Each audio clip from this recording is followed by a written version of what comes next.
Burping. Waiting on technology.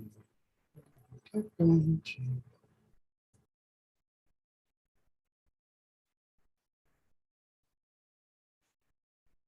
I saw that. Boom, boom, bada bing, and here we are. Triple T number 72 on May 16th, 2023. So glad to see some familiar smiling faces. And for those of you watching live on YouTube, thank you very much. Hi, Mom. Got to throw that in there. I love my mom. And a belated happy Mother's Day to all the moms out there. I don't know that I could do it. I'm a wimp. When I got to witness it one time. It was a holy wow, life-changing. I was wired and dialed for 72 hours straight. High on life and amped to the max. But that's not what we're here to talk about. We're here to talk about Triple T. And to being we're on the infamous YouTube, I ask that you do me a favor and go ahead and start smashing buttons all over the place. Hit the subscribe and ring the bell and hit the like and clickety-click in the comments section and tell me what you think, good, bad, or ugly, all of the above, because I just want to hear.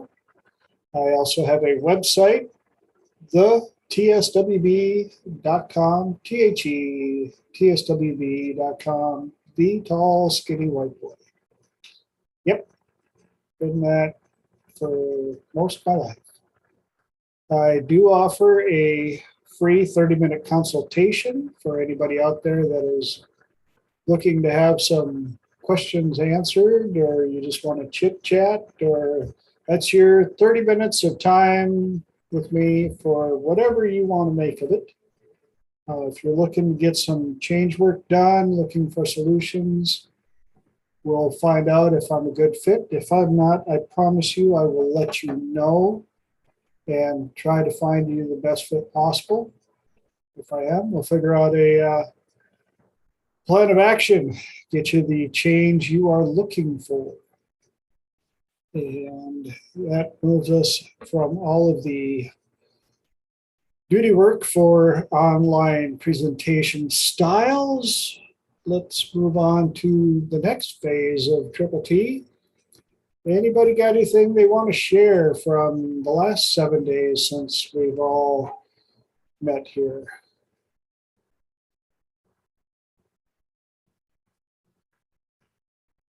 Yes? No? Yeah, no, like I have tons. Good things. Good things going on. Lots of energy, lots of insights. I had a ton of insights today, and my big insight was about finances and financial wealth. And I am somebody who had disarray, and notice, hey, I even said had, look at that. I had disarray between, so money is mindset. And I came to the understanding of my head brain, my heart brain, and my gut brain were all in rip-roaring disarray and very every which way. So after some clearing work, it was much better, and it's feeling much more aligned. And now I'm working to ensure that I continue to hang on to it. So I keep sharing it so that I can reinforce it in my own self, and that people have a deeper understanding. Awesome. How about you, Sal? How was your week? It was great. I learned a lot about Zoom, but like last time with you guys here on your webinar, Holly helped me a lot. Like, she's amazing. I don't know if she's going to do it tonight, but she's amazing lady and very smart. And so then I did my webinar, and it was really good. It was not like it's in person, but it will get better. So it will get better. Yeah, I'm happy. And everything really started with you. I appreciate you, TJ. Thank you. I keep saying I put this off for 3 years or more because I didn't think that I would have enough to talk about. You, my friend, are out there banging it out live, and you're worried about using technology. You got this. I'm super excited for what you're going to accomplish in the very, very near future. So, Thank you, brother. Victory dance there. And yeah, I've gotten a few texts that people are going to be checking in late today. So we'll get started. Good thing we got everything recorded. I had a crazy week, to say the least. Managed to do a regression session, and I am admittedly not the easiest person to hypnotize. Little too much what we call smart person syndrome. And that doesn't mean that I'm saying I'm smart. Smart person syndrome is the person who sits in the chair, and while the hypnotist is trying to do their work, we're laying there going, am I in trance? I'm not sure. Oh, well, that was a good line. Oh, I got to remember that one. Yeah, that one was a good one. Oh, no, I do like that one. Oh, the breath smells. Is that a dog outside? And you never allow yourself to get in trance for whatever reason. Well, last week, I was checked out for an hour and a half and had some, we're going to call them sacred feces moments, however you want to call it. Yes. Went back a number of lifetimes and found out that about 7 lifetimes ago, I was a master boat builder and master carpenter in Scandinavia somewhere, building boats for the Vikings. And then the next lifetime, I was a general in the military at the very end of a very bloody war. And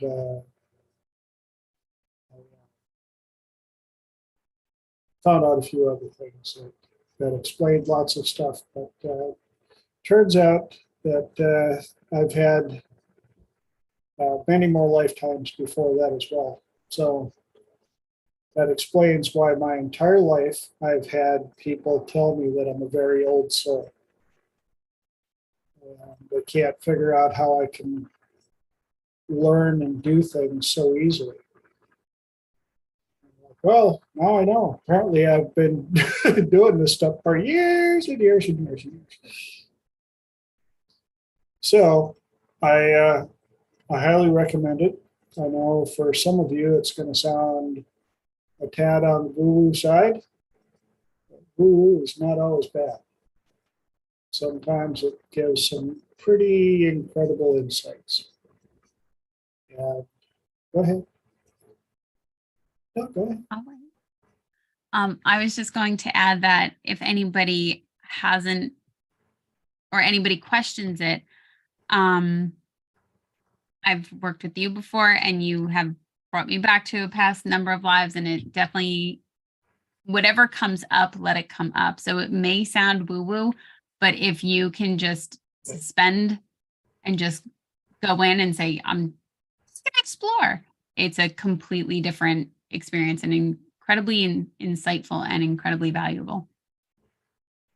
Yes. What you do with that information afterwards is up to you. Exactly all the above. Thank you for sharing that. Yes, because like you said, the insights that come out of it, You'd be amazed at how you're like, oh, oh, oh, oh, well, oh. And you take the information and do with it as you go. One thing I found out, shared with my wife, apparently this is the first time that I've been married in 4 lifetimes, 4 or 5 lifetimes. Because when I was a general, I lost my wife in childbirth, lost both of them. And apparently that was, yep, that's enough. Check out. And so with all the work that I've been doing as part of Planet David, and special thanks, shout out to Dr. David Snyder for introducing me to all this and let me be part of his world and getting to where I am, which is why I'm here with you guys today. It's been a trip, to say the least. But enough about me. Let's move on to my little download for the evening. If any of you have checked the post on Facebook, today's subjects are Big Dog, Little Dog, ABT, and No Fear Gear. Let's start with the Big Dog, Little Dog. Who knows the reference Big Dog, Little Dog?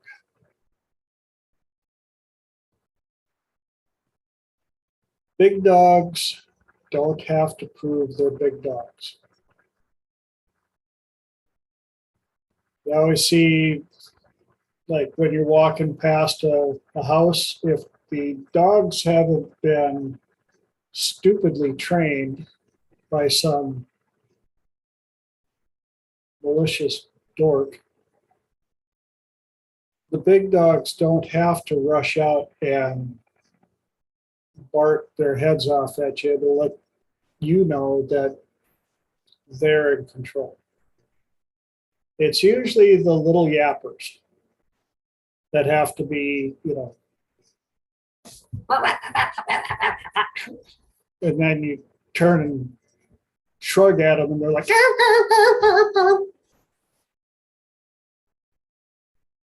and the big dogs just lay there, and as you walk by and they go, so you're going to be good, right? Because we don't need no stress, do we? Do we? And you can feel that big dog energy. The cool part is humans can have the exact same energy. I've seen some 5'5", 5'4" men and women with big dog energy inside of them. They didn't have to say much, but when you looked at them, you just knew there was way more fight in that small package than you wanted to deal with. I'm sure Saba will agree. We've also put up with little dog syndrome because they can sense when big dogs are around and they want to make sure that they're heard and everybody knows they're in the area. Everybody.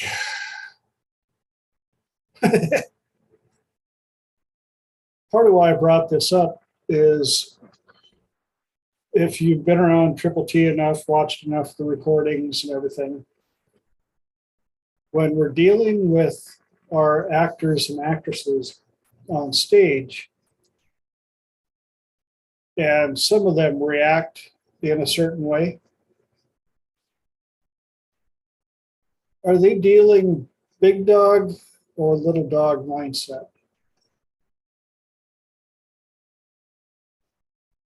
And yes, it depends. But man, I tell you what, some of them little dog actors and actresses are a pain in the private parts.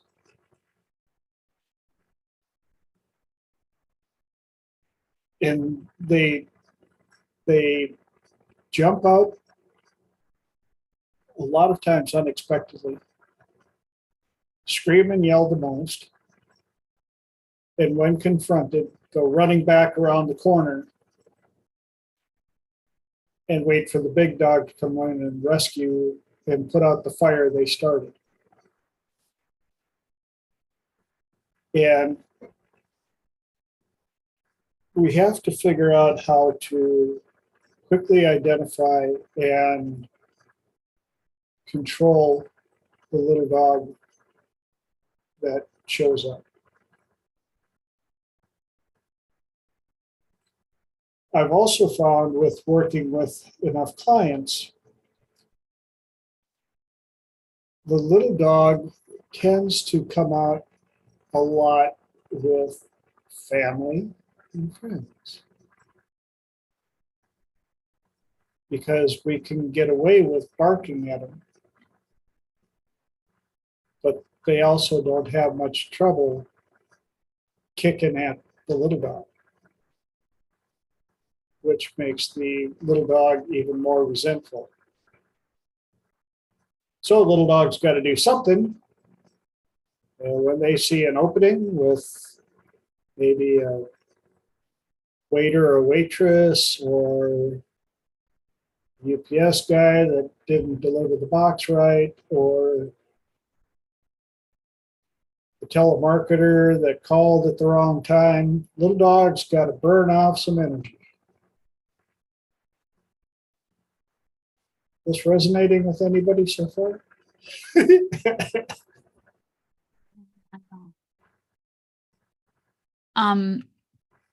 Yes, which I have questions, which I was really excited when you posted about it on Facebook today.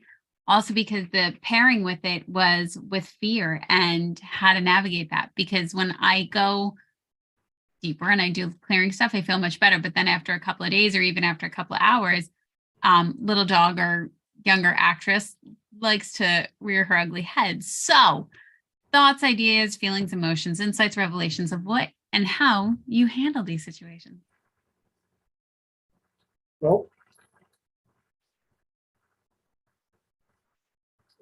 Salvo, you got any input you want to throw on this quick? I would like you to answer. I can just say my experience. So, like, when I go, I don't know how many people will understand this, but when I go hiking on the trail, and I go hiking a lot, I love camping and being in the nature. People are really nice to me. All these little dogs and whatever.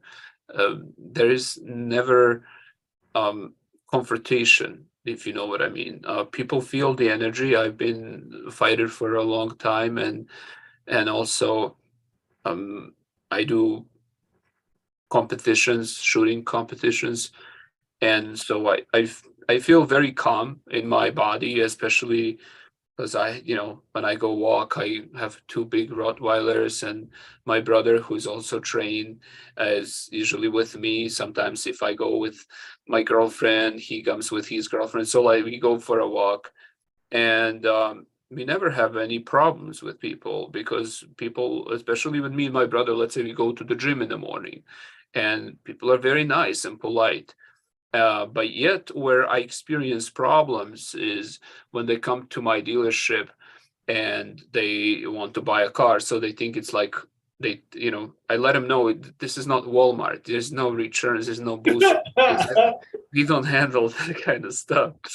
And so they come in, and these little dogs, the energy it comes in. It's just it's really very interesting to see this. So they know that we have a big business, so we are not going to risk just slapping someone right here, and because they're being a jerk. So that then someone said something to my brother today, and my brother is also very he knows a lot about psychology and spiritual, has been through a lot of courses in school, And so he said, yeah, I was angry, but like I was just that moment, I knew that what's more important. And so I just said, leave the property, and so I'm like, okay, well, you handled it well. And he says, yeah, and there's just it's nothing, it's like a little speck, it's really not important. But yet he knows. I said, what would happen if that happened on the trail, and my brother goes, what would happen. I'm like, okay. So that's a lot of times, you experience different energies of people come up. And I also noticed this, even some of the greatest people I've trained with, I feel like they don't have enough natural competence. Like, say for you example, TJ, like you mentioned height earlier. I think height is also really important. We're talking about eye level, confidence, masculine energy. I think that gives you an additional sense of security and safety, and also knowing martial arts and being sort of like feeling safe in your own skin. So I have seen some people, and I'm not going to name people because everybody would know who I'm talking about, but people who teach these seminars, TJ and Lenora, you guys know for sure from like NLP world, and they come off really so almost angry when they teach, and there's like a lot of this need to domineer, right? And then obviously I look through that, and it's very obvious and also they pick victims, almost like narcissists. And so like sometimes, like I would say that I would probably finish with this, like little dogs have this the energy of like trying to domineer someone, trying to put someone down in order for them to feel better. And I think that's like the best way to recognize. And as soon as we recognize, I think it's our responsibility to automatically cut them off so they don't spread like cancer cells and infect us. Awesome. Thank you for sharing it. Yeah. So I know exactly what Savo means, because this is why I know what it means, because I, for the longest time, not so much anymore, thankfully, and I will even say eons bound from where I was, I had this thought that I was stupid. And so I had to intensify how I was sharing with people. And I would get so overly obnoxiously passionate about it that I was like, no, you don't understand. Like, I'm trying to convince them that I'm not stupid. And once I was able to recognize that and be like, okay, well, you can change your teaching style and not come across so obnoxious to people. And this is just like telling somebody, not even teaching in a class. And I was able to recognize that and put that back on me and going, that's not how I want to share information with people. I want to share in a kind and opening way, like, here, enjoy. If it's for you, great. If it's not, that's okay too. And be noticing that I was doing it and the reason that I was doing it behind it was incredibly powerful. And the other question that I was going to ask was, I think I asked you this at one point, and I know for sure people have asked you this. So for those of you who do not know, Savo is a amazing world champion 2 times fighter of mixed martial arts and kickboxing. There we go. So you don't hesitate to share that. So for me, I could be afraid of my own shadow. So when you go and you just, TJ's laughing because he knows it's true. So for me, when you go and step into that, how you handle your little dog, big dog situation, or your little actor and your big actor situation, I find very, very impressive, because you're going into the situation. But I know TJ's also come up with the, when you go into that situation, you're prepared for it, versus somebody hitting you with a 2x4 that you didn't see coming because you weren't prepared for it. So it's just very interesting navigating and learning through what part is coming out right now. I think I have a question for TJ, and which is prior to that. I think that you don't become less fearful, you just become more courageous. And I think also, like, just being aware of yourself and of your flaws. Like, I was very insecure when I was a child. Imagine someone who goes to do mixed martial arts because they were bullied. How do they feel? And then I go do martial arts and they kick my butt, and then I keep going because there is no alternative. Alternative sucks. Alternative is forever being bullied. And I would rather die than to be there.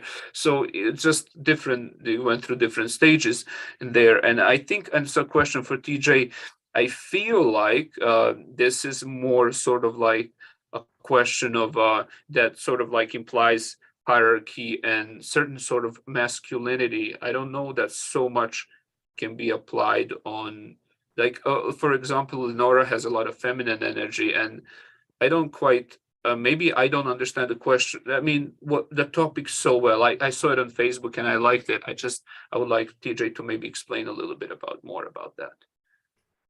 Well,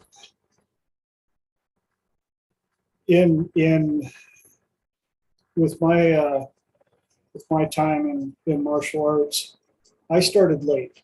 I didn't start martial arts till I was I think I was 30, which, like a year ago or something like that. I could be wrong. But because I'm 6'4", I was intimidating students who were much higher rank and belt than I was. And I had a calm demeanor about me.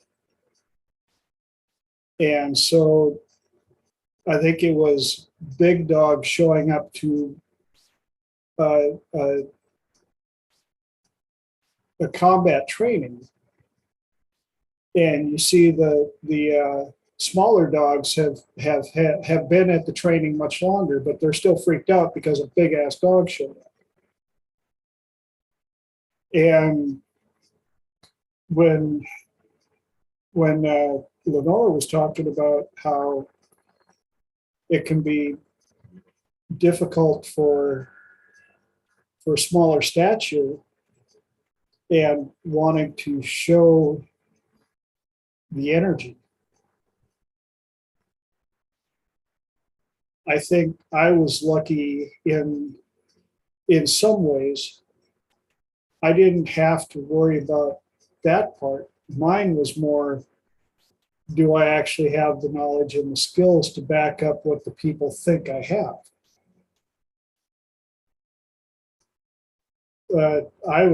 When I'd go to competitions, they would put me in against people that were a belt or two or even three higher than I was because of my age and my height. And I'm like, those guys are like 3 belts above me. Well, yeah, but there's nobody that you can fight in your belt range. I'm like, Chris over there is half my size and can whoop my butt in a heartbeat because he's a black belt. But he's half my size. And so I think it also comes down to knowing yourself, knowing your abilities. And then when you're dealing with the actors and actresses on stage in your mind, I think part of what, as we understand more, is recognizing who's on stage and what they're doing and why, and being able to tell ourselves, I'm better than this because. I'm better than this because. I don't have to be the yappy chihuahua because. I have that big sheepdog in me. And for you chihuahua lovers out there, this is nothing to, I'm not slamming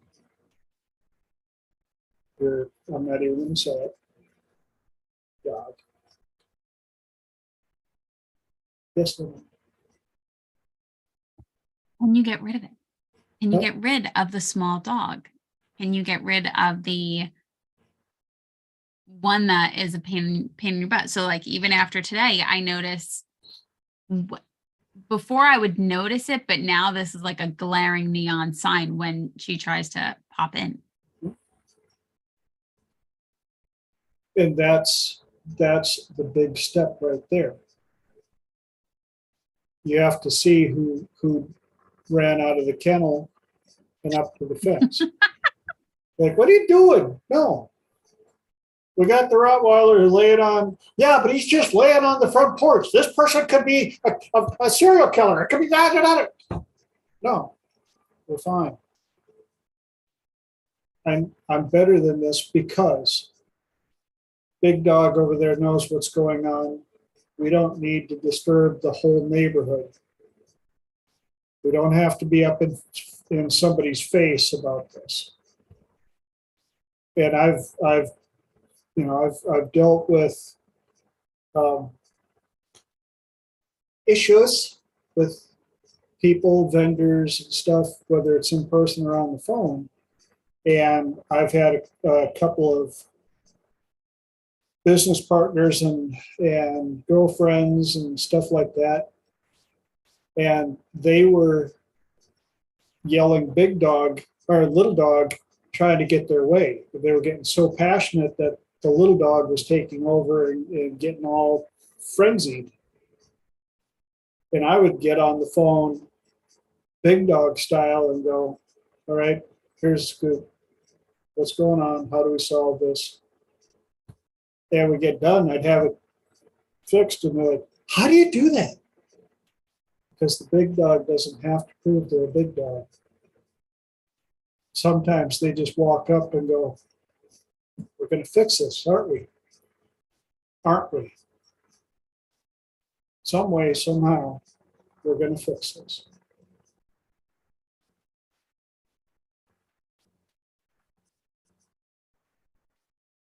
That answer questions? You guys, any insights, ahas, epiphanies?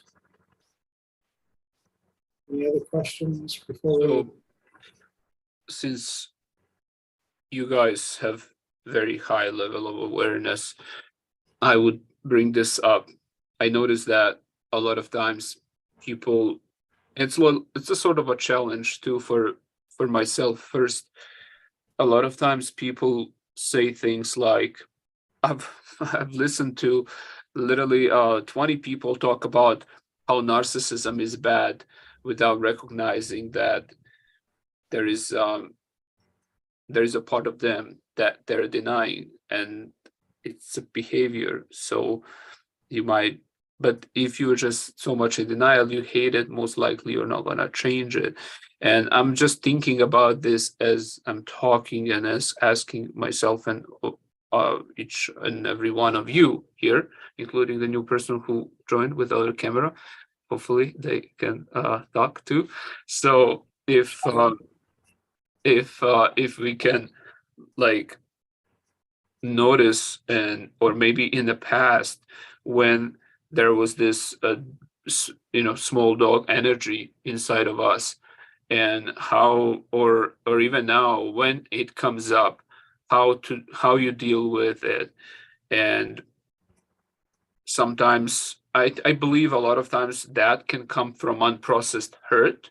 So if we never process something, we can unconsciously cause hurt in someone else. And then how do we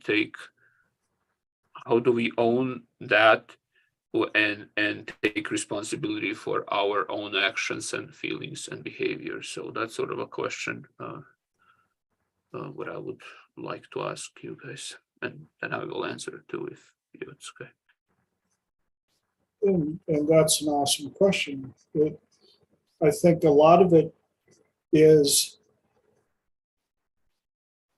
building the ability to watch your actions from the outside. How did you react? Even if it turned into a train wreck, it's so easy to go, well, it was all their fault. They just didn't understand. And stepping back and go, well, at what point did I lose control of my energy, and why? And your little comment about, people saying stuff about narcissists, it always cracks me up when I point out to clients that every one of us has a level of narcissism in us. It's there as a self-protection. When you look at the foundation of narcissism, it's all about me. So there has to be some level in there to keep you willing to take care of yourself, a form of self-care, self-protection. It's when it gets to the point that it's all about me and I don't care about anybody else, and I that's when chronic narcissism, we'll call it.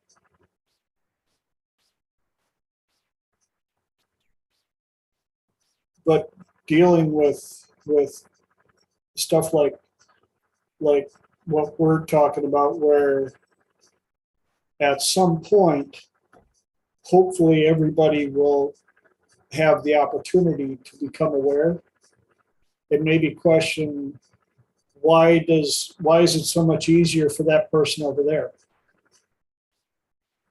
What is it about them that they're able to go into the same scenario and not lose it, not freak out, not scream and yell?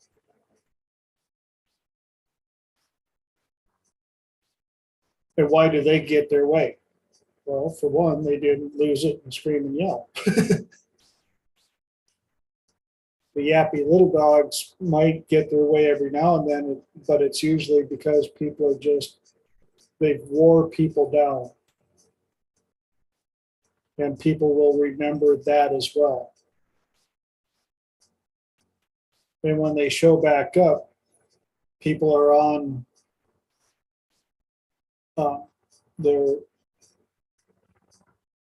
on defense already.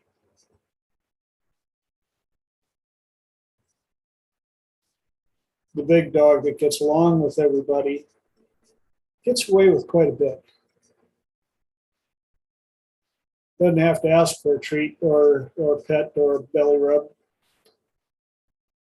Whatever you want to turn that into in our day-to-day lives. But does that help a little bit?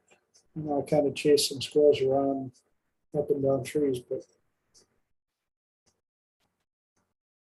yeah. I'll chime in. I agree with narcissists that I do think that there is a level of narcissist in all of us. And I hated the idea of that until I understood that we are quite literally designed with a selfish gene. Our genes are designed to put us first. So understanding that we all have a level of narcissism, how extreme is it, is something I find very helpful in leaning into. I know we label it lots of different things. We label it wounds or things that we need to heal or shadow work, especially when somebody is very, very extremely overly narcissistic. It's something to lean into. They have things to learn in that. And from the perspective of looking outside, they became that way because they had to be. So that is how their life's journey unfolded. They had to get to that level. And they didn't I often think we weren't born in a certain way. We were shaped from our experiences to come into this moment and present in a certain way. However, whether it's more kind or more nasty, whatever the case may be. But where we are at that moment in time, they had to become that way. And when it comes to things that are easier, things that are harder, people can absolutely look out into the landscape and think, oh, everybody has it so much easier. You're like, TJ's so good at building stuff. Everything just comes easily to him, and I can barely do a hammer and a nail into the wall. But he did it because he's been doing it his entire life. And it comes easily to him now because he's so fine-tuned at it, his craft. For you, people can look at you and go, wow, he's just captivating and he has a dealership and now he does this. But you've been doing it your whole life. Nobody knows what happens behind closed doors. And because of that, nobody saw everything it took to get you to that moment. So, it's very easy for us to think like, oh, they got it so easy. And maybe they do. Maybe that's their life journey, is that things are just meant to come easier. I like the one that I fall back to that says, I don't know if this is their first time here or if this is their 100th time here in their past life situation. It might be easy for them because it has to be in order to clear whatever karma they had or in order to prepare them for wherever they go next. That's kind of the mindset that I take when I see, because I've definitely been there and they have it so much easier than me and they don't struggle at all. And that's more the one that I've adopted over the last 2 years from that standpoint of how they're showing up in the world today. And I'm glad you brought it up the way you did. As long as we're talking about regression and past lives and stuff, for those of you, if this is the first time you've heard it, it's probably going to sound a little woo-woo, and I understand. But for those of us that have experienced working with clients and experiencing with ourselves, I saw an explanation that really blew my mind. And it said some are in their early experiences. And if you think about it like a dog, where this is also kind of where Big Dog, Little Dog came from. Puppies, how many worries do puppies have? Jump and love and have fun, roll around, and da-da-da-da-da, life is good, da-da-da-da. Nap. I'm awake, let's go, let's have some fun, all right, nap. And the middle-aged dogs, depending on where they land, know that they have something they have to do. Whether it's guard the house, herd the sheep, canine, whatever, they know they have things they have to do. And the older dogs have already learned enough that they are pretty much autonomous. They do what they have to do. They've learned the lessons. And now they just want to enjoy the last couple of years. And thank God, some of them don't have a clue how old they are, or at least they don't appear to. They just have the knowledge. And you look at some people, and it can drive you nuts because they're acting like they're in the puppy stage. Dude, you're 35 years old. You're running around, you're playing around, nap. You party, have fun, run around, nap. And then you get the other ones that you can tell that they're in their stage where they just have to get stuff done. And it blows our mind that, they're working so hard, but they're working hard. And then you look at other people in their 20s, 30s, 40s, and it's almost like stuff just comes naturally to them. They get so much done with what appears to be so little effort, or it's so effortless.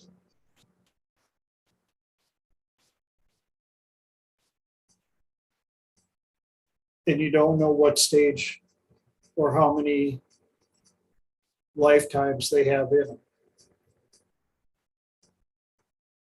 So I thought that was a rather profound explanation of multiple lifetimes and stages. Oh. And we're at 15 minutes left. 2 subjects left. I'm this close to only posting 2 subjects because I've got a feeling people are pulling up the recordings going, you never get to the 3rd one. What the what? Especially the people that are OCD or CDO like me, and they're like, you can't go to step 4 without telling me step 3, sir. Yes or no? Mike, please.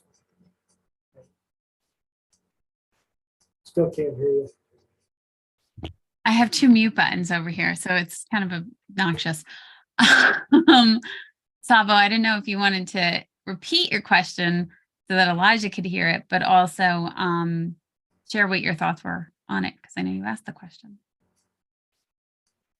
Oh, maybe I can repeat first so Elijah can respond if he wants to, or the other person. So the question was, like, a lot of times people talk about, first, Elijah, can you hear me? Elijah, are you there? 1, 2. Okay, cool. He responded in the chat. So this the question was something like, I join groups sometimes. I like to hang out with people and just to hear different opinions. I think I learned the best that way through experience. And sometimes I would join the groups and there would be like 20 or 30 people. They all talk really bad about narcissism and narcissistic patterns, and they're very much in denial of that. And so I was just kind of like asking us to shine the light on things that we have inside of us as maybe insecurities and things like that, and sort of just to see how we deal with our own stuff, both as personal and professional as therapists.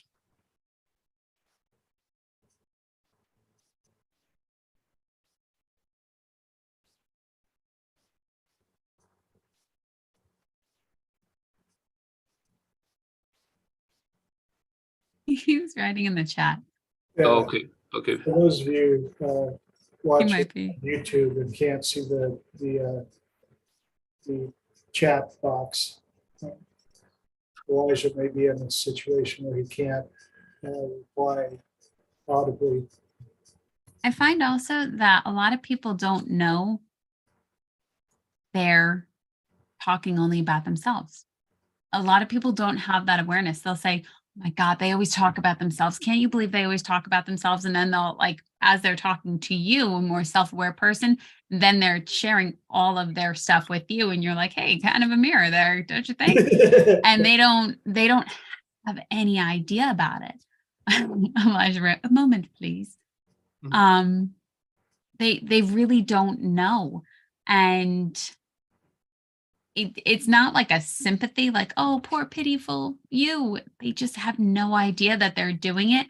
And it's, even if you get into the political arena, they're like, you hate everybody, stop hating us. And then the other part is screaming the same exact thing, so it's just, they don't have any clue. It's really a lack of self-awareness. And also I think a lack of how people want to show up in the world. How, especially, I love the quote by Maya Angelou, which you started to mention before. People will never remember what you say, but they will always remember how you made them feel. And it's wildly powerful, and it's incredibly, profoundly, deeply true. If you want to see that in spades, be a bartender for a number of years. But I got to witness humans in their natural environment, slightly medicated, which brings out even more of who they are for a number of years. And it definitely opens your eyes to the human condition, shall we say. Hello, can you guys hear me now? There he is. Yeah, somehow found a way through. Yeah, I kind of agree that first of all, most people have no real idea what it is they're saying or doing. They are so much on autopilot and so externally focused that they don't pay attention to themselves as much as people in our industry do, because we have been taught to pay attention. That's how we help people. We notice the way they gesture and the way the voice tone changes, and we hear the self-talk, right? It's very difficult for me sometimes to hear someone use an expression that might be innocent from their own point of view, but I hear it as negative self-talk, and I want to correct them. You know, I want to say to them, oh, you shouldn't phrase it that way because you're sending a bad message to your own subconscious. But I have to sometimes separate the professional me from the just a friend me who should not be, again, I hear myself, should not be like analyzing every word that people say. So that is also another thing, is how much of it is us overly thinking about what they are saying in situations where we are not being paid to overly think about what they're saying, right? So if you're talking about just sort of a social meetup place where you're going to meet people and all that, and are you in a situation where you are being paid or scouted or asked for help, that you should be noticing the talk about the narcissism and all that? I think it's free knowledge, Elijah. I think it would be to me at least stupid to to just turn off your awareness. I believe awareness is what gets me knowledge, and also I like to, I don't know if you heard one of the things that Jim Rohn says: make sure that what you do is the product of your own conclusion.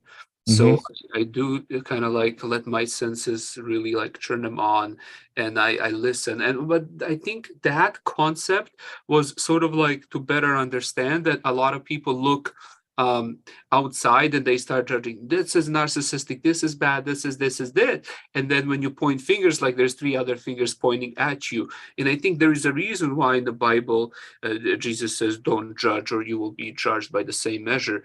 So I'm just sort of turning this inwards, as I do a lot of times with myself, and trying to check within myself and giving everybody opportunity to maybe reflect and notice if there is that pattern inside of us. How can we sort of recognize it and make it better? Well, I think you kind of answered your own question in that it's self-awareness, right? The very act of noticing is the first step towards changing anything you want to change about yourself, right? It's to first notice that there is something that is not in alignment with what you desire, and to not put too much pressure on that, or not to blame yourself to, oh my God, I've been doing it wrong all these years and things like that. No, it's okay. Until a certain moment you didn't know, but now you have awareness.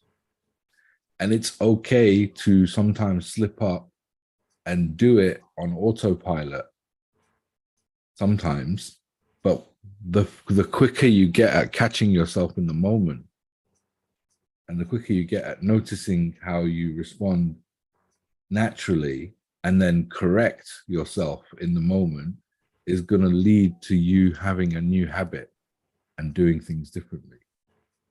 Okay, since you've been doing NLP for quite some time, I'm gonna tell you that I've noticed that your referential index have changed. You're talking almost as if you're giving me advice. The question was so sort of self-reflective, and my question is to myself and each and every one of us: how do we personally handle that? So that way, maybe you can give us your experience. sometimes when that challenge or insecurity comes up, and how do you deal with that? You know, you're not the first person to tell me about my self-referential index. I do shift from I to you a lot without knowing.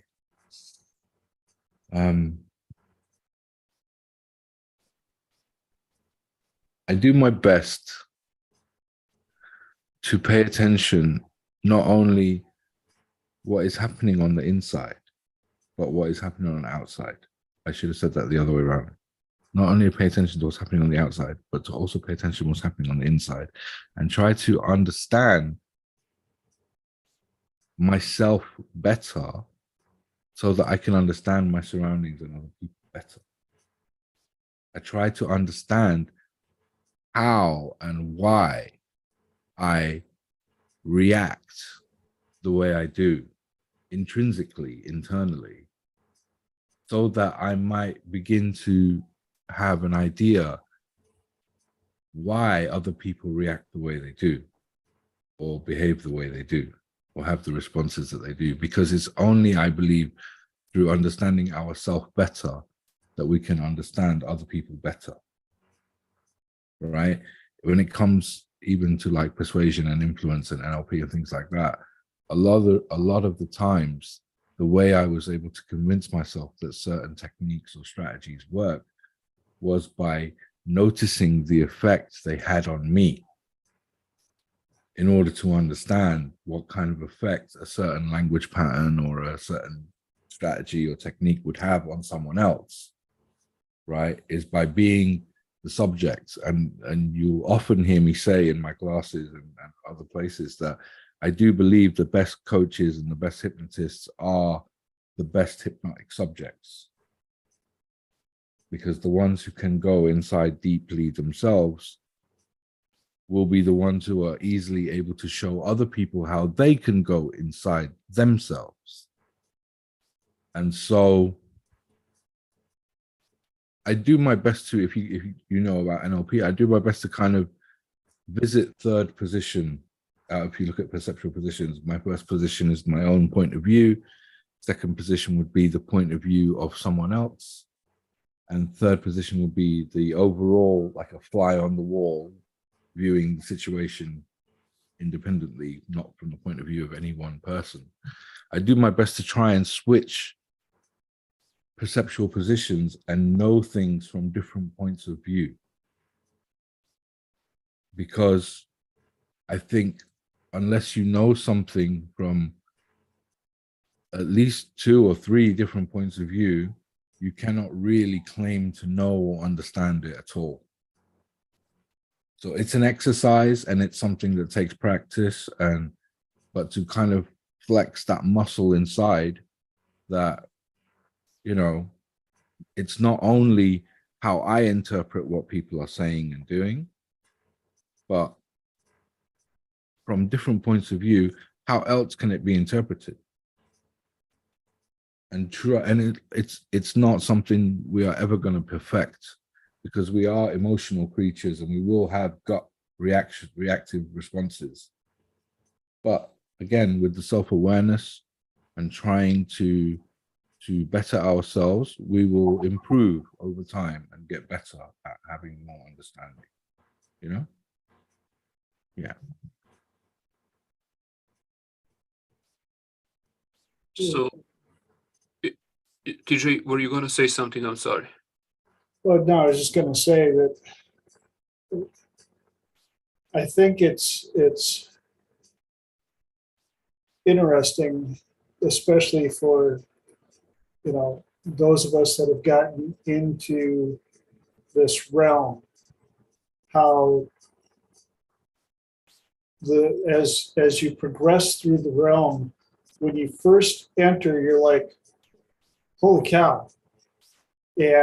And you're like, well, what about, is that me? And you start noticing things about other people. And it kind of is a snowball effect, because the more you notice, the more you notice. And then you start holding up the mirror to yourself and finding all the things that you need to and get to fix about yourself. And the longer you're in this, I think you go one of two ways. Either you work harder on yourself to be able to help others, or you work harder on others because they bug the shit out of you because of the stuff that's in you that you won't fix. And I've seen both of them. You should write that down. I mean, you have It's recorded a couple of times. Yes, Lenore. I would like to add, when it comes to, especially we can have this amazing level of self-awareness, and it really does serve us, but also noticing that even in the dark, even in the things that are in the shadow, even the things that, we might not like, when, in my case, I might not like when I show up in a very nasty way, but there is a reason for it. Not saying in that justified scenario, there are times where it's actually really, really helpful to have that as a characteristic. So to be able to stand up for myself, there are times where that's a really good characteristic. And if that's how I come across in a harsh way, depending on the scenario, that harsh attitude may protect my entire life because I was able to show up that way. So it is a good thing. And we do have these characteristics that might not be the best thing in the sunlight, but knowing when to release them, just like Jordan Peterson says, have a monster, but know how to control the monster, know how to unleash it, and when it's appropriate, I think is very, very powerful, because we want to be able to show up. And if we can't stand up for ourselves, can we stand up for somebody else in that scenario? And ideally, that's what we want to do. We want to help other people. So however it shows up, knowing when to unleash it in the most appropriate way that you can be proud of. I'm glad you brought that up. And I was going to add to that the phrase that it is much better to be a warrior in a garden than to be a gardener in a war. That you have to have that trained monster contained inside and hope that you never have to release it. I've only had a few people, I call it the beast. Only a few people have seen the beast, but when they did, they recognized that we were all in danger and it was time for someone to leave, and I was going to let them know that it was their time for you to go. So, and that took us all the way, one subject, whole hour. So for those of you that were tuning in for ADT and No Fear Gear. What does ADT stand for? Do I know what ADT stands for? Yep, you do. You can make it a part of the subject. ABT is always be testing. Oh, I do know that one. Testing, always be testing. And it's always be testing yourself, your environment, constantly. Be in tune with your environment, head on a swivel, but do it consciously. Look for signs, look for areas of improvement. For those of us working with clients, when you're dealing and helping clients with issues, it's not a bad idea to do a little self-introspective and see how applicable it is to your life.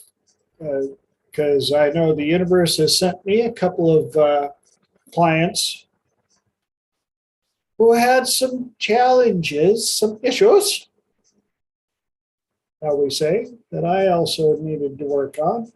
And amazingly, I could give them the solutions, the answers so easily. And then I looked in the mirror and went, "Oop, probably should try that myself." Just say it. So that's the 2-minute version of ABT.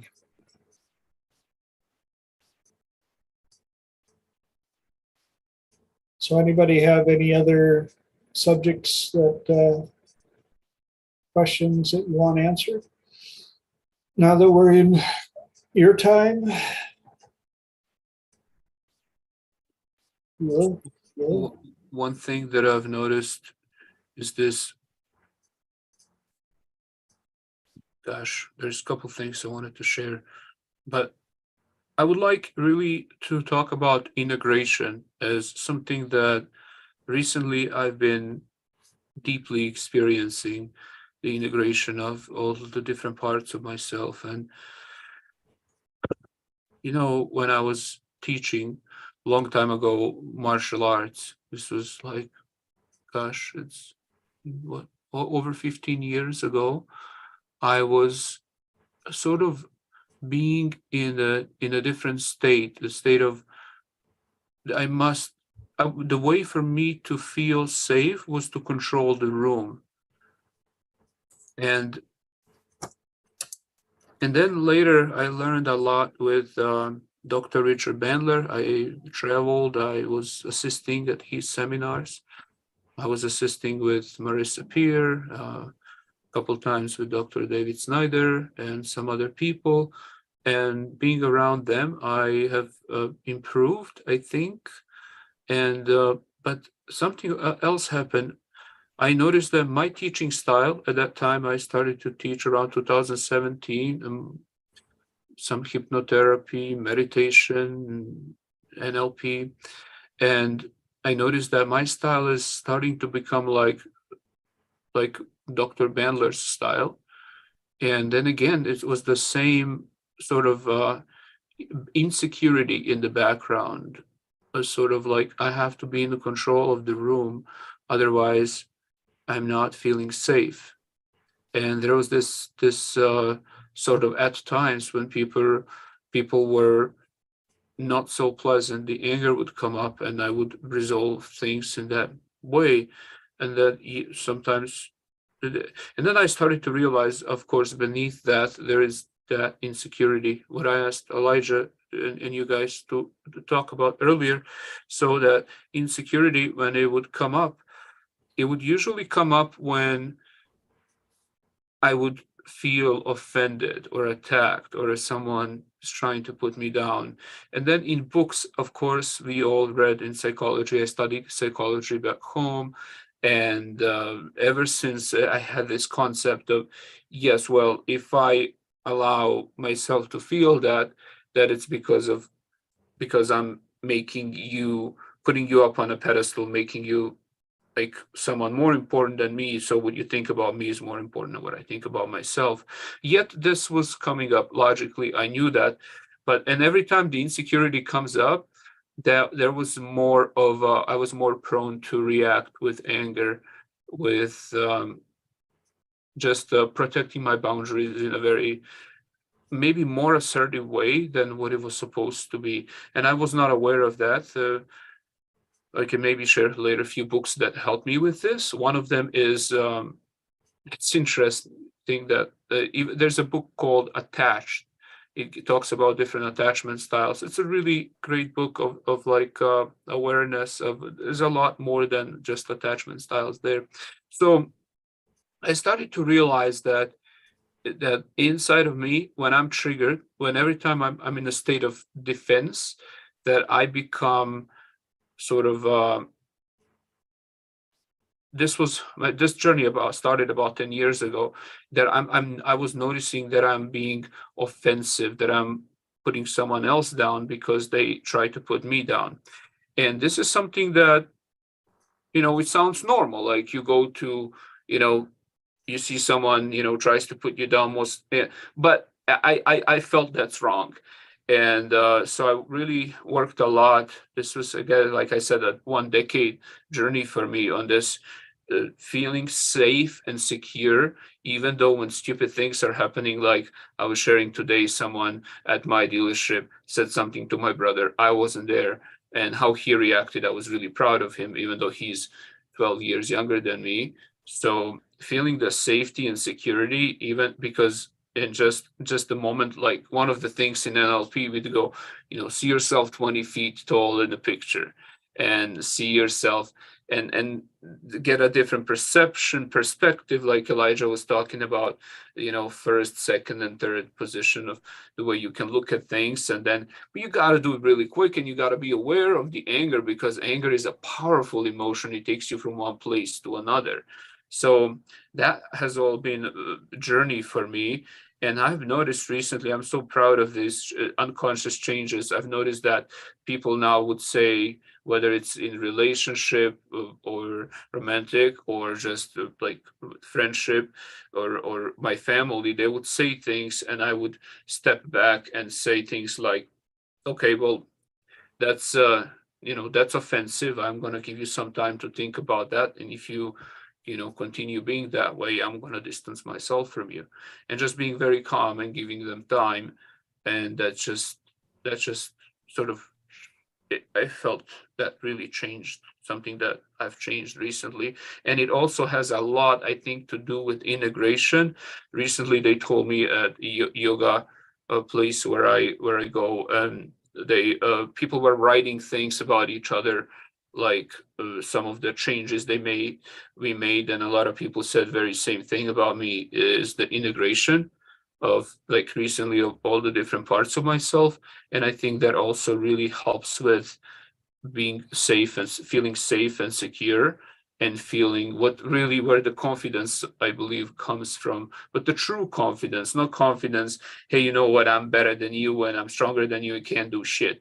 Not that, but it's like just being really safe within yourself. I would love for you guys to also maybe touch on that. And sorry if I talk too long. This is your guys' time. It also means that the other people on the call get to answer first. So, who's got some input for our fine friend? I'll pop in first. I love what you share, Sava. It's so truly wonderful that you share the way that you do, and that you feel safe here to share what you do and how also you're safe. experiencing things. I just want to mention this word because I think it's so important. Being safe while being vulnerable, feeling safe while being vulnerable and open. I think because the presupposition there is nothing wrong with you, or maybe nobody else. And because if you can be safe and vulnerable, there is nothing you're suppressing, or at least not much that you're trying to hide. I love the way that you phrase that. Feeling safe and being vulnerable. I love the way that you phrase that. I wrote it down. I think it's wonderful that you do, because I did not understand what it meant to feel safe. I did not understand. I thought vulnerability was weakness, and I would not tell very many people, if anybody, when I was. And in doing that self-awareness work and doing the personal growth work and all the things that we've learned over the years, I started to understand more of that. So I love that you did share the way that you do. For me, when I notice those things of when I'm being triggered, I do my best to control it in the moment, but then I will, on my own or with a coach that I work with, I will look at it and I will explore it more and dig into it, because I don't like how I would react in that situation, and I don't want it to happen again. And I don't always have that great emotional 5% control. And I could easily have this other part come out. But I think it's important to lean into it and figure out what else is going on so that the next time it comes, you don't have that response and you have a completely different response. And that is truly where the growth is for me, to say, oh, thank God I didn't have that other feeling and I had this feeling. And now I can look back and feel really good about how I handled the situation and how things were managed. That's what I do, at least when I'm feeling triggered or I'm feeling like I'm showing up the way that I don't want to be showing up.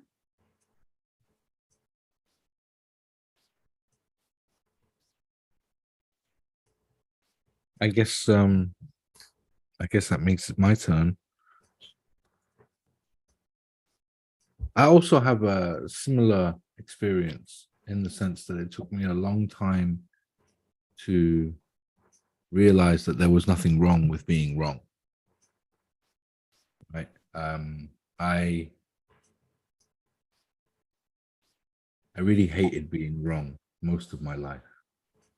It was whether it was a pride thing or saving myself from embarrassment thing or a shame thing or whatever, right? Maybe it was just, I don't know, but I really hated being wrong.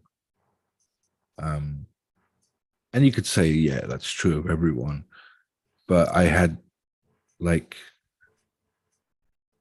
you know, I blew a bank because I refused to believe that my instinct on a financial trade was wrong. Right? That I was buying and the value of what I was buying was decreasing. And instead of saying, okay, well, you know, I took a shot and I lost my money, I would, oh, it's cheaper now, let's buy even more. And let's buy even more. Because when it eventually turns around and the whole world gets to see that I'm right, I will make even more money and my triumph will be even greater. But actually, you know, I blew a bank more than once because of that. And so I think for me, the first and foremost lesson is to go easy on yourself, right? To understand that, you know, there's another recent one, and I say recent, you know, last year or two, you know, I was the firstborn child in my generation in my family on my father's side, right? So on my mother's side, I was like the third grandchild, if you like. But on my father's side, I was the first grandchild. And none of them, my uncles, my aunts, my parents, my grandparents, none of them knew what was going on. I'm the first child, right? Which means if they were making mistakes raising children, they made them with me. my brothers got we learned from this child and let's do it slightly better this time. And my youngest brother and my youngest sister were like, you know, they were experienced parents by that point. They knew how to handle stuff better. And growing up, and even, you know, into my 30s, I would take anything my mother or my father said as absolute truth because they were like God and goddess in my universe. But really, you know, they were doing the best they could with the information they had available. And, you know, so this was another big learning for me that as far back as you go in history, man and woman, they have been making things up as they go along. You know, every rule, you know, every rule, every law, everything that we abide by and that we have ingrained in us. You know, somebody somewhere made it up at some point in history. And so it's okay to question those things. So that's one, is to go easy on myself a little bit. Two, it's okay to question authority and to question why something may or may not be the case, even though everybody abides by it. And to just, understand that we are, on one level, we are all the same, right? Like wherever you go, tears mean the same thing. Laughter means the same thing, regardless of language or background or religion or skin color or anything. But on a completely simultaneous, at the same time, on a different level, we are all completely different and not the same at all. And we have our individuality. And to accept that just because you don't understand the way someone does something, or because something doesn't make sense to you, does not mean there's something wrong with you, or that you are stupid, or that you don't get it. It's just maybe it's not true in your world from your perspective. And that there can be many truths, not necessarily just one truth. It depends on your point of view. It depends on your experience. It depends on so many things. So to go easy a little bit on yourself, to be open to questioning things, even if you think they are 100% true, to still be questioning them, and to just figure and find your own way in your own time, because I'll go back to where I started. There's nothing wrong with being wrong. Yeah.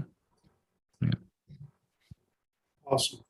Thank you for sharing that, man. Appreciate it. And ironically, was tied in so close to the last topic that I had with no fear gear. You guys want to hear it? Yeah. Anybody remember when no fear gear was the fad? Everybody had the no fear gear t-shirts, and I went into I was a pretty much motorhead at the time. Went into this parts store and saw a sweatshirt hanging on the wall. And when I read it, I went, I got to buy a sweatshirt, because it had the same font design as the no fear gear, but it said some fear. And in small print, it said, because if you haven't been scared even just a little, you haven't gone as fast as you can go. And with the stuff we're talking about here and what it's like for growth and introspect, and you gotta, sometimes I think you gotta be just a little afraid and put on that no fear gear as well, of what would it take to protect yourself. The trust, the vulnerability, the acceptance, and the knowledge of what you have inside of you.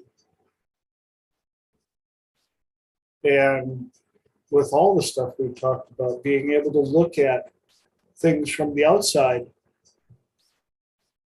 being able to look at people and understand that our values and criteria are ours. They have their own. And I've had a couple of times where people have come to me for advice on picking things. And I do my best to elicit their values and criteria. And then I suggest or recommend something for them, realizing that it's still based on my values and criteria. And I've been wrong. And I've watched people that, I grew up with a few of those people where they just knew that green was black, and it didn't matter if you brought out a color. You're like, no, green, Black, yeah. And I call them cement heads. Their mind is all mixed up and really set. You couldn't chisel into that thing with a titanium jackhammer, and you just have to accept the fact that that's their values and criteria. But the nice thing is, you also get to decide how you want to interact with them. Once they show you who they truly are, believe them.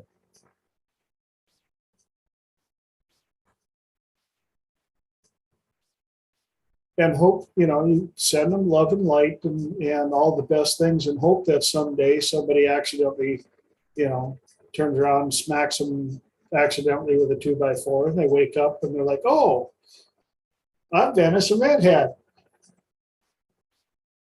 But until then, there are enough people on this planet, and there's enough stuff out there to help us become better versions of ourselves every day. I look back at yes, exactly. Once they show you who they truly are. Same with the wait to date protocol, that right back in there with always be tested. ABT, ABT, ABT, ABT. What'd you find out?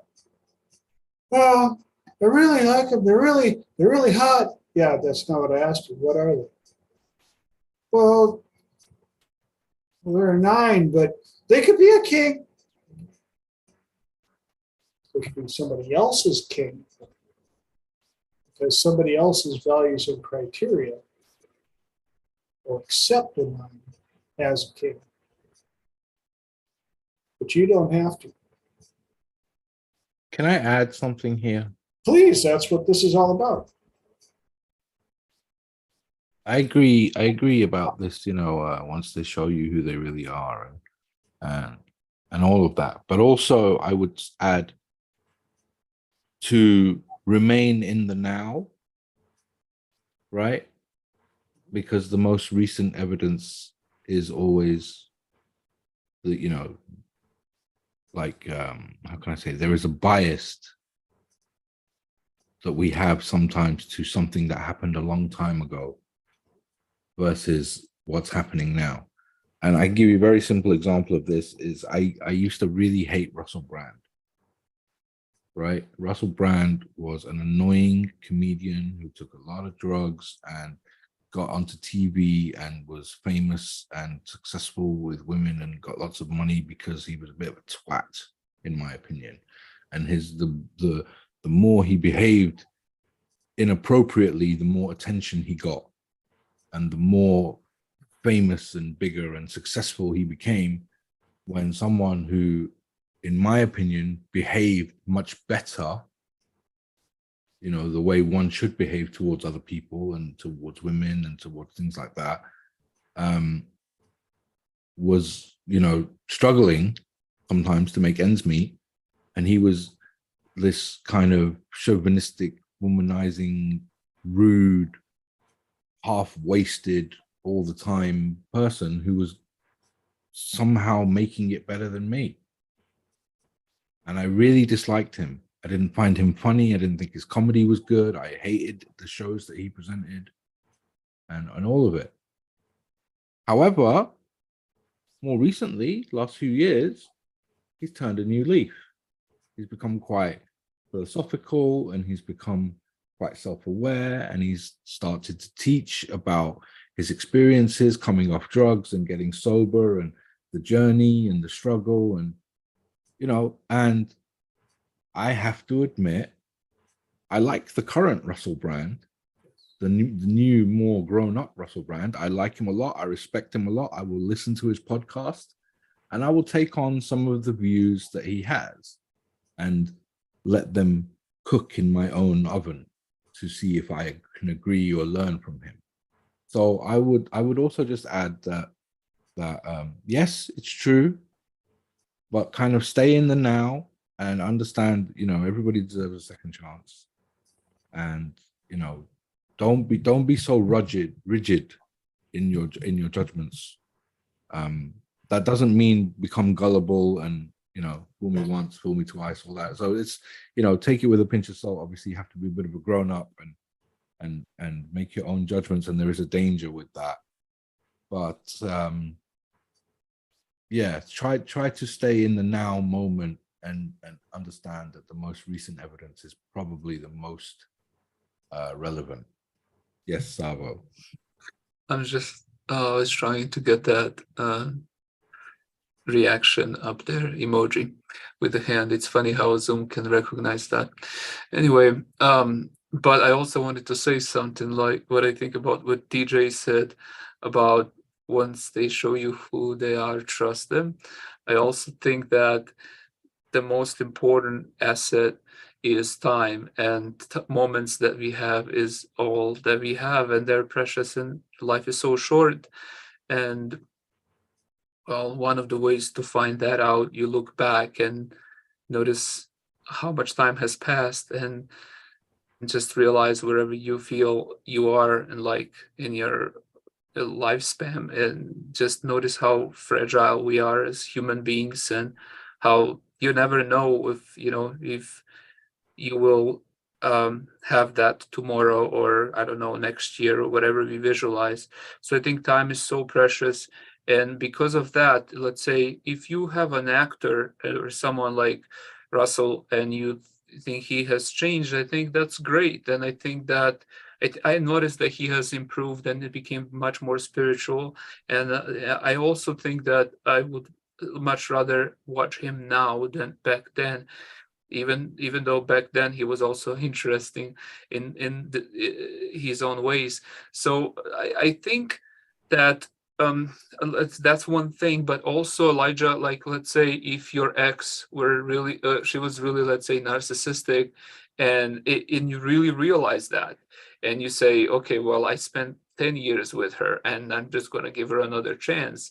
I mean, you have to see, and if that's something you want to do, that's very respectful. I respect that. And but in my case personally, I would not. I think there is, more than 7 billion people on this planet. That's a lot. And so since time is so short, so so you know how David says, I'm going to take you as far as I can for the time that we have, and sometimes that's all we have. And so I think that it's very and it's also having new experience with new person, as opposed to having triggers with someone who wasn't so fair to you and who hurt you maybe in the past. I think would be more beneficial for me personally. Yeah, I do agree. And again, like most things, it's context dependent, right? Somewhat. And you have to kind of draw. I was making one kind of example, and you went to to a different extreme, and that's okay, because I did also say, and I do agree that, like, you have to take it with a pinch of salt and a grain of salt, and you can't have. There's no such thing as a one size fits all or a one rule for every situation. That's what I was meaning when I said, you have to be a little bit grown up about it and kind of use your judgment and that. But I know you know that already. Just want to clarify for those who are watching replays and things like that. I do agree with what Salo is saying as well. Yeah. I think in regards to both of those points, it comes down to, again, ABT, always be tested. Because I know a lot of people, including myself, I am unquestionably not the same person I was 10, 12, 20 years ago. And yet I've got some friends who I spend some time with every now and then, known them since I was a kid. Some of them have changed. Some of them, not so much. And they managed to get the benefit of time that I've known you. I think we all have some childhood friends or family members or something that you've known them for so long that you'll spend some time with them just for that early childhood memory type thing. But you keep testing and you're like, you haven't changed at all. Okay, good time, gotta go. Chicken's having an existential crisis and I gotta get home. But again, it comes back to always be tested. And if they're still showing that they're a 5 after 40 years, they're a 5. Hopefully someday they'll make it into double digits, but not everybody does. Like Savo said, how many people on the planet? Rebuild your tribe as often as possible. When you find that you're the smartest person in the room, look for another room. Doesn't mean you're not going to go back to the other room and share what you've learned with the people that are still there around you. But that's why I'm going to brag a little bit. That's why I love Triple T. You guys come on here and I'm still learning. I'm still hearing, opposite views, and I love it. Here's something intimate I would like to share. When this is like something that it's like a pattern. It occurred almost in every romantic relationship I have had. People would tell me, girls would tell me, don't be testing me. Are you testing me? And so I would I always thought about it as something really bad because I was judged. And so eventually, repetition. And so you just go, oh, this is really bad. So I sort of formed that picture. And so I started to join TJ's workshop and to talk to all of you guys. And so always be test. And I started to question. I said, deeply, I believe that's the right way. Why is something telling me that shouldn't be done? Which should, like Louise Hay says in her book, is always connected to guilt. And then I thought about it. I said, it's because I was judged about that. And so I thought about that again, and I realized there's no reason for me to hold any guilt around this, because it's fine. Because if you're afraid to be tested, then you might believe there is something intrinsically wrong with you. And like Elijah said perfectly earlier, it's okay, sort of speaking not the same words, but it's okay not to be okay. There's nothing wrong with being wrong at times. It's a very liberating, freeing concept of the way of thinking. As you liberate other people, you liberate yourself. There is another, talking about Louise Hay, there is this other meditation where she guides people through this experience of seeing their enemies on the stage, being very happy with the smile, leaving, and as they see enemies happy and they're happy for their own happiness, then the cage lifts up and the bars melt and they give themselves freedom. So I think it goes both ways. And you should have seen the look on my wife's face when she heard me talking to somebody that I'm always testing. And she looks at me, she's like, are you testing with us too? I'm like, well, yeah. And she was like, excuse me? I'm like, yeah. Okay. Well, do you guys think it's also connected why people have that feeling around? Because it's universe, sort of common experience that people don't like when you say that. Here's a squirrel just dropped in a theory. Do you think? How much did you enjoy being tested in school? Exactly. That was my point. Do you Or think test. that's connected to evaluation, which is connected to judgment? Yes, exactly. And it wasn't until I told her that I I need to test to make sure that I'm still on track. I'm not testing you, I'm testing we, testing us, I'm testing environment, I'm testing all the time, because that gives me the outside perspective. Who do I have to be? Who do I have to show up as? What can I do to improve? Where might there be a weakness? And Elijah just perfectly, it's reactance and continual calibration. Absolutely. You watch the people, I'll be flat out honest. My father lost my mother because he wasn't testing. He forgot how to date her. They became roommates. And after so many years of it, my mom was just tired of living with two roommates, being my father and my brother. And I know mom's listening, and I hope you're okay with me sharing that, Mom. But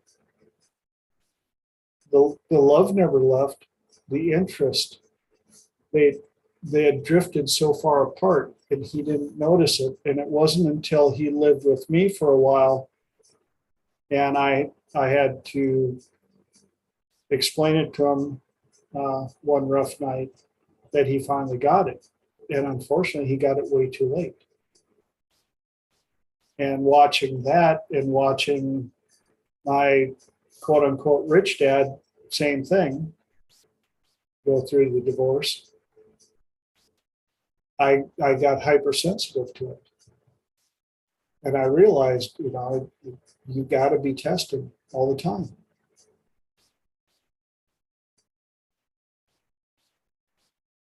And how specifically in that specific situation, if you don't mind the question, and of course you can always skip, was he supposed to be testing? I think, I in his defense a little bit, he didn't have really good examples for relationships and training, teaching and stuff like that. So he did the best he could. But unfortunately, just like with so many of the relationships that I watched that failed, the vast majority of the ones that I've watched that failed, there wasn't that continual calibration. There wasn't that testing. There wasn't those tough discussions. Like, where are we? What, how could I be a better partner? Not studying, because relationships aren't easy. I don't care what people say. That's why you've got so many relationship experts, and that's why back in the day, you went into a bookstore and there was a whole section on relationship and stuff like that.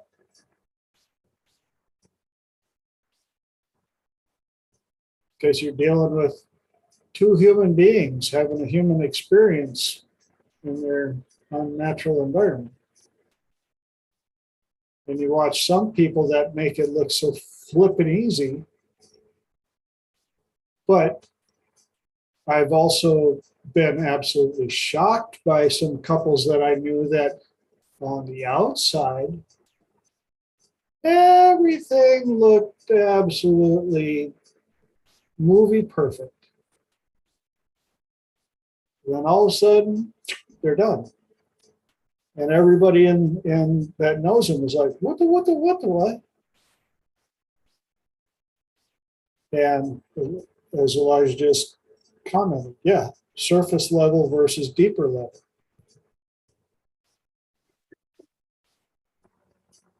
Talking about relationships, and this what Elijah said, surface level versus deeper level, is just something just came up, and I must share that. And so I've noticed so many times that, okay, well, one of the things I'm proud of in my relationships, I don't really have a lot of arguments. In fact, I'm talking about, a few months can pass and I'm not gonna argue with my girlfriend, or, sometimes, no, like 6 months, and it'll be like this, like it's weird for some people when stepping into that sort of safe, and there's like no triggers, and sometimes people need triggers. Sometimes it's like it feels almost boring without triggers. I don't know if you know what I mean, but I feel one of the reasons why that happens in my personal life is exactly that what Elijah said, connected to that surface level versus deeper level. And I would always look for, as soon as this comes up, as soon as the pride comes up, as soon as the judgment comes up, as soon as this goes back and forth, you're this, or you did this, but you did this, but blah blah. And that's the time when people really start anchoring each other for hating each other, and then hurt happens, and you carry that. Some people brush it under the rug, like putting a band-aid over the wound that's infected. And then later it comes up flooding forward, and when it comes up flooding forward, it comes up also in form of wounded inner child, not adult, but yet some deeper things. That's why I think people in relationship usually confuse the person in relationship with their parent or guardian, or someone who they had like a first deep connection with. And sometimes when these deep connections are touched, there is also a lot of triggers that come up with that. So for me personally, what that really helped me, and always does in every relationship that I have, and even the one with myself, is just understanding the deeper structure of what's going on, what's the feeling. And this is a lot really has to do with the new code of NLP, and I would give credit to Michael Carroll and John Grinder, because what they taught me is they taught me to many games and many different ways. I had to travel to Alicante to learn this, to step out of the context, because context doesn't matter. Elijah says surface structure, right? Surface, it's bullshit. It's really, you can swim in the context and believe you're resolving something, and like David says, Dr. David goes, and there is still emotional refractory period. Anything that person says for like 15, 20 minutes, hour, 2 hours, 3 days, you still have that emotional charge. Yep. Yeah. And that's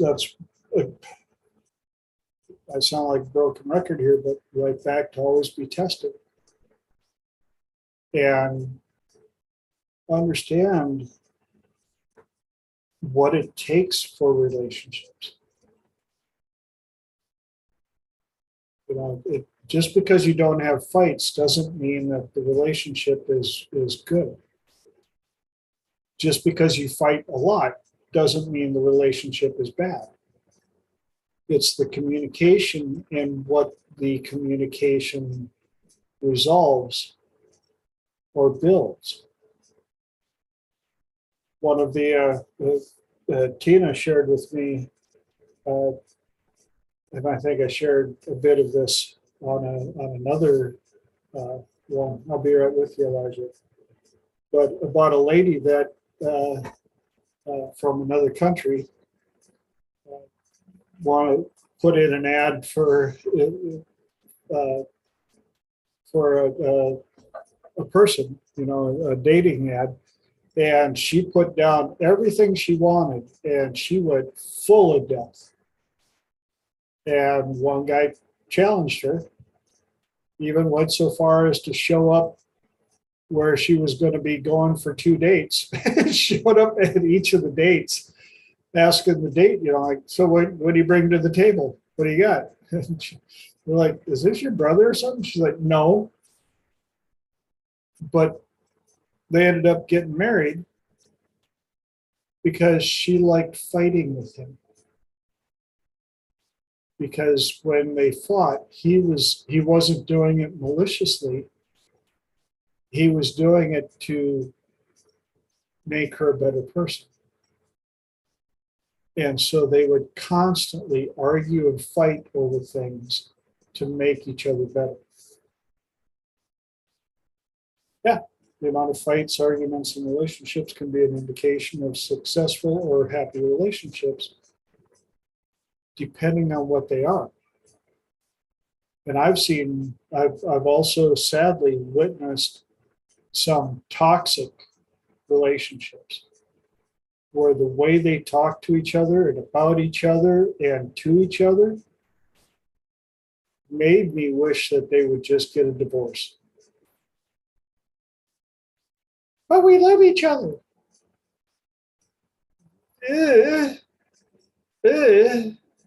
Yeah, you love each other kind of like a meth head. They're addicted to the toxicity. But it was very, very true and on point.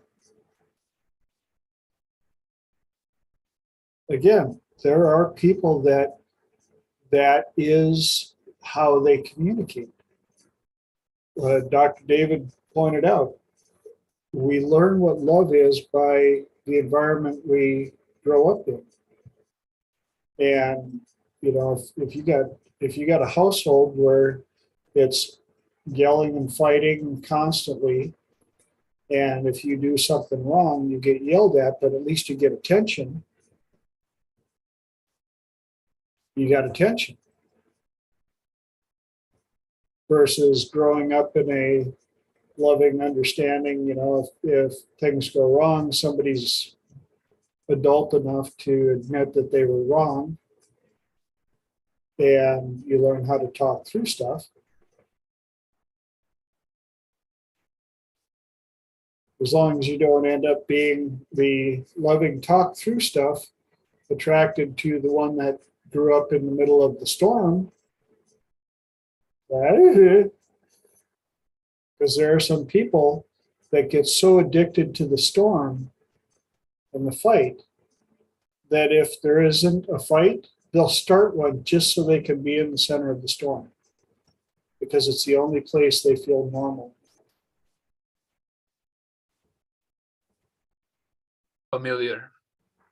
Yes.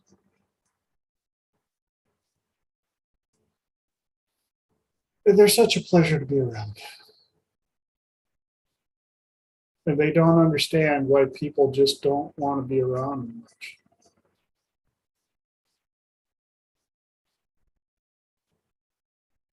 Well, Elijah, were you going to chime in with something? Oh yeah, sorry, got on a squirrel chase and rant. Thank you. Yeah, I was gonna say about the word relationship is it's a nominalization.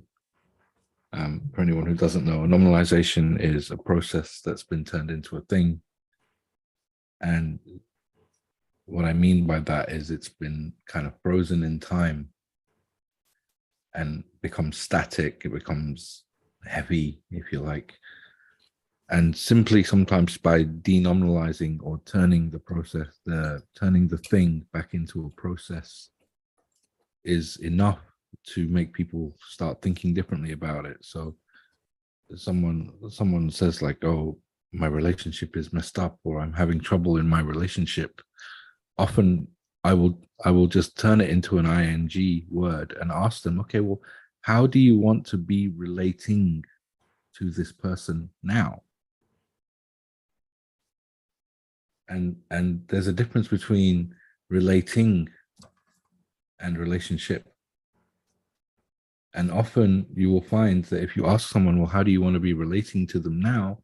They will say, oh, I don't want to be fighting with them. I know that much. I don't want to, you know what I mean? So once you can kind of unfreeze something and turn it back into an ongoing process, it kind of gives people that power again, that they are in control, that they have choice, they have an active role to play in what's going to happen next. And that's just a quick tip I wanted to throw in, to kind of unfreeze things and turn them back into processes. Because when you're meeting someone, when you're falling in love with someone, when you're dating someone, it's different from being in a relationship. It's different from how are you relating to them right now. So Awesome. I wanted to say that. Appreciate that. And that gives us 5 minis. 5 minis left on number 72. Any other questions, ahas, epiphanies? Sure. I was just going to chime in about the always be testing component. I used to hate this. I thought it was so insulting. And I actually had a complete 180. I absolutely love it, because when I know for sure other people are testing, I look at it as a standard. Like, that's fine. I know how high I can and I will hold myself. So that's fine. Go ahead, keep testing. And I also like it because I think Elijah had said about calibration, continual calibration. Keep your standards where you want them, level them up as you want them. And if other people aren't matching them, that's okay. But where do you want them? That's the most important, because you are the one living your life. Imagine if you also say to, let's say, your partner, if they're testing, you go, I'm curious, what have you discovered so far? That would be beneficial, I think. You don't have to step in the second sort of position. You just get that for free. And I think And then there's also the denominalization of that. What are you discovering right now? that's a good one too. And I just had a squirrel deliver another view. You don't have to let them know when you're testing. And the reason I pointed that out is one of the things when I'm working with my corporates, I hate it, always have, when they announce that they're going to one of their businesses to take a look around. The suits are coming, the suits are coming. Just like at Home Depot. But I would love to go up to get in touch with Home Depot corporate and go, stop it. Stop with the announcements that the suits are going to come and do a little inspection, because for 4 days, everybody in the store is scrambling, and they're sweeping, and they're cleaning, and they're arranging, and they're making, and make sure that your that your clothes that day are cleaned and pressed, and buff your shoes, and just like in the military. That's not a test. That's a show. A test is when the suit shows up and you don't know they're a suit. And they're walking around and they're seeing day-to-day operations. And just like in a relationship, you could go, Saturday, I think I'm going to test our relationship. We're just going to see how we're doing. Let's go out for supper. What? Yes, we'll be very cordial with each other, and we'll dress up nice, and we'll go have a grand time, and we'll just see. That'll tell us how no, that's not how your relationship is going.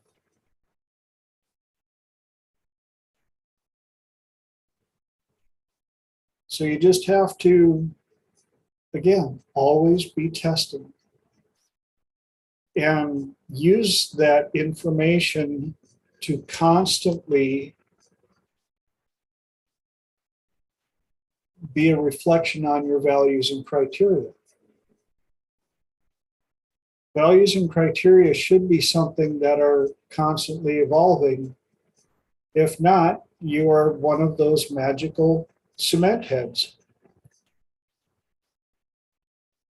Mine is all mixed up and permanently set, and nobody's going to change it. And this is my values and criteria, and I've had them since I was a 5-year-old, and I'm still a damn 5-year-old in there, and I don't care, and I want my way. Fine. You've just proven to me you're a 5-year-old, and I'm going to believe you.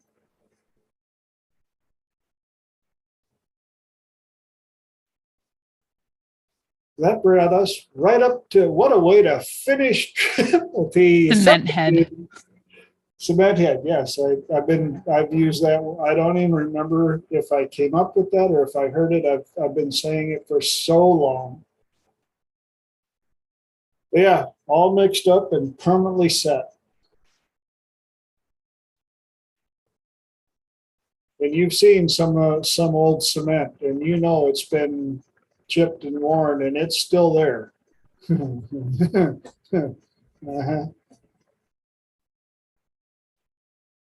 At least granite, you know that it was a chip off the old block, but cement, that's a mixture of stuff. And being we talked about a 5-year-old, 7 minus 2 is 5. Episode number 72 comes to a close. Again, as you will always hear, thank you for sharing your time with me, because it's something that I cannot produce and give back to you. So for you to take your most precious commodity and share it here with us means so much to me, especially for you guys being willing to show up every week and share your views, your knowledge, and your skills, and allow them to be recorded to share with other people. I really appreciate it. Massive love all the way down to the bottom of my DNA and all through the threads and all the above. I wish you guys the most amazing next 7 days. Hope to see you back here for number 73. Until then, take care of yourself. Always be testing. Go out and be nice to people. Awesome night, guys. Thank you. Great class, CJ. Thank you.